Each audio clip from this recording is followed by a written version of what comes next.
जोंनि सराइबिल समस्तिनि सिङाव थानाय नन्दिपुर बिसिडिसिनि आन्डारावहाय रानिपुर नैबे अराव गामियावहाय कुरुक गामियावहाय दिनैहाय 45 न'खर गुबुन गुबुन हान्जानि 45 न'खर जे जोंहा आदिबासि कमिउनिटिनि रायजो राजाफोर दं, मानगोनां रायजो राजाफोर बिथांमोना दिनैहाय इपिपिएल हान्जानि नीति आदर्शखौ मोजां मोननानै आरो प्रमद बर' सारनि सरकार सालायनायखो मोजां मोनफ्लेथारनानै बिथांमोना दिनै इपिपिएल हान्जायावहाय जगदान जाबाय। दिनै बिटिआर ओनसोलाव 2020 सननि सिगां आरो 2020 सननि उन बेयाव गोबां फाराग फैदों।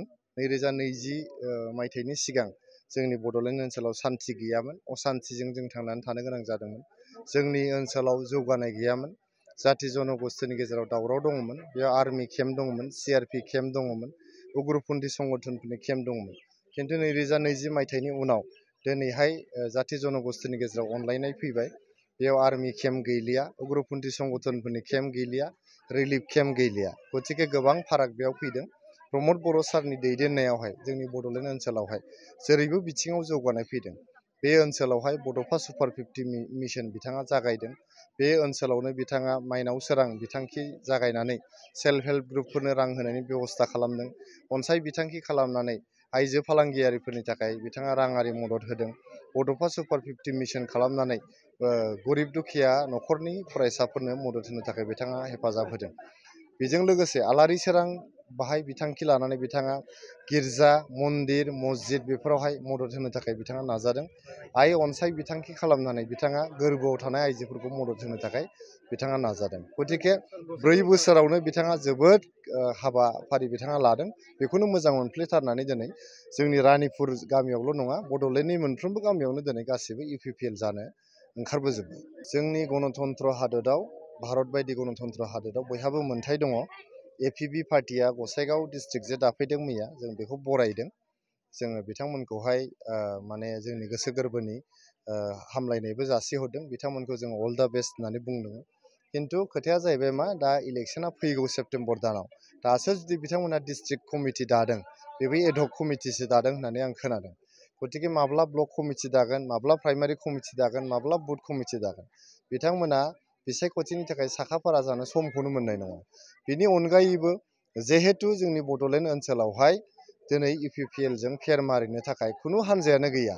गतिके जेखि हान्जायानो फैया मानो, सोर बिपिएफ फैयो ना कंग्रेस फैयो ना एपिपि फैयो, जोंनि इपिपिएल हान्जाया दिनै जोबोद मजबुत मोनसे हान्जा। गसाइगावल' नङा, सारा बड'लेण्ड ओनसोलावनो दिनै इपिपिएलनि अनगायै गुबुन मोनसे हान्जाया फेर मारिनो हानाय खुनु थासारियानो गैया। दिनै 45 न'खर, बेयाव मानसि हिसाबै गोबां दङ। 45 न'खर जोंनि कुरुक कमिउनिटिनि बा उराव कमिउनिटिनि न'खरफोरा दिनैहाय जोंनि इपिपिएल हान्जायाव जइन जादों। 100 जन जयनिं जानाय खालि बेखिनिखौल' जों आथिखालाव नुबाय थानो मोनदों। बे बेलायाव मा बुंगोन सार? सोर थाबावनो दालाय? 17 बोसोर हाग्रामा महिलारिनो सुजुग होबाय, बिपिएफनो सुजुग होबाय। नाथाय बिथाङा रायजो राजाखौ आसि बिमा देखायबाय। बिथाङा डेभेलपमेन्टनि मुङाव जेबो मावाखिसै। हारि जाति जनगोष्ठीनि गेजेराव खालि दावराव दावसिल' खालामबाय। उग्रपन्थी समस्याखौ बिथाङा समाधान खालामनानै होआखिसै। हारि माहारिफोरखौ बिथाङा थगायबायल'। दा गासैबो बिपिएफ आरो हाग्रामा महिलारिनि दैदेननायजों फ्रास्ट्रेटेड जाजोबनानै गासैबो इपिपिएल हान्जायाव फैजोब्बाय।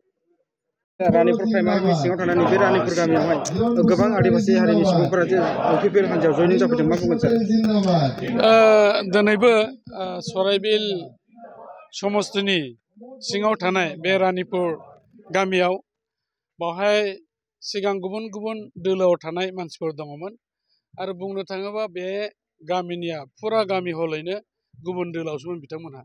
दा दिनै बिथांमोना जोंनि इउपिपिएल दोलनि, जोंनि इउपिपिएल दोल सरकाराव जाय थानानै मोजां गाहामै सोलिगासिनो दं, बेखौ गासिबो नोजोर होनानै बिथांमोनहा बिटिआरनि चिफ प्रमद बर' बिथांखौ मान होनानै आरो नीति आदर्शखौ मोजां मोननानै गामि हलैनो बे रानिपुर गामिनि आदिबासि बिथांमोनहा, बिदा फंबाय बिथांमोनहा दिनै जोंनि इउपिपिएल दोलोआव जगदान जानो बयबो फैजोब्बाय। आरो बेखौ लानानै जों दिनै सावरायलायदों। आरो बे ओनसोलनि जेंनाखौ सुस्रांनांगौआ जोङो दा आथिखाल सरकारनि दायित्वखाय जोङो बेखौ नायफामदों जे बिथांमोननि थाखाय मा मा सुबिदा असुबिदा जानानै दङ दा बेखौ नायनानै जों नुबाय जे बे गामियाव माखासे हाबाफारि मावनांगौ दङ दा जों बिथांमोननो खोथा होदों जोङो बेखौ जोंनि सरकारा मावफुंगोन खारन बे गामिल' नङा जों गोबां गामि गोबां ओनसोलाव रायजोफोरनि जे निड्स बेखौ जोङो सुफुंलांगासिनो दङ दा दिनक दिनै जगदान जागासिनो दं आरो बेल' नङा दानो जोंनि ओनसोलाव मोनथाम मोनब्रैसो जगदान हाबाफारि दङ गतिके आं सानदों जे रायजो राजा बिथांमोनहा दिनै राइट टाइमाव बिथांमोनहा बुजिनो मोनबाय जे थांनाय 17 बोसोराव गमामायैनो BPF सरकारा रायजो राजाफोरनि गांनाय उखैनायखौ बिथांमोना सुफुंनो हायाखै आरो बिथांमोना खुनुदिन रायजो राजाफोरजों थाफानानै मोजां मोनसे खामानिखौ बिथांमोना मावाखै दिनै बेबादि बाथ्राखौ रायजो राजा बिथांमोना फोरमायदों नाथाय जोङो जिहेतुके इउपिपिएल दोलोआ रायजो राजाफोरखौ सिबिनो रायजो राजाफोरनि खामानि मावनो होननानै जों फैनाय मोनसे राजखान्थि दोलो खालि राजखान्थिनि नामाव राजखान्थिनि खालायनो थाखायल' जों इउपिपिएल दोलोआव फैयाखै खिन्थु समाज बिथिङैबो जों माबोरै फोसाबनो हागोन जोंनि गेजेराव गुबुन गुबुन हारि माहारिनि बिदा फंबायनि सोमोन्दोखौ बोरै लाखिनो हागोन बेखौ जों खामानि मावदों आरो लोगोसेयै ओनसोलाव पार्मानेन्ट पिसखौ एबा सान्थिखौ बोरै गायसननो हागोन जों बेखौ हाबाफारि लानानै मावगासिनो दङ आरो लोगोसे जौगानायाथ' दंखानोसै बे गासैखौबो हाबाफारि लानानै जों खामानि मावनायखौ मोजां मोननानै दिनै बिथांमोना जोंनाव जगदान जादों